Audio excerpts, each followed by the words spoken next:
তিনি সংবিধান, তিনি এখানকার প্রধানমন্ত্রী, তিনি এখানকার মুখ্যমন্ত্রী, তিনি জুডিশিয়ারি, তিনি বিধানসভা, তিনি লোকসভা।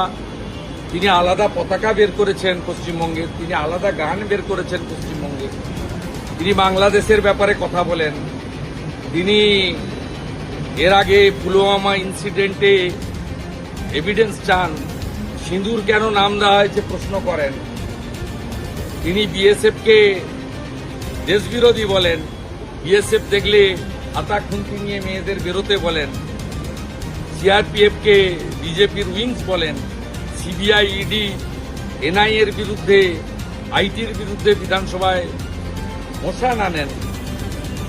উঠতে বসতে প্রধানমন্ত্রী এবং ভারতবর্ষের স্বরাষ্ট্রমন্ত্রীকে মুখে যা আসে সেই একই ভাষায় কথাবার্তা বলেন। অতএব ইনাকে সংবিধানের মধ্যে থেকে সবক শিখানোর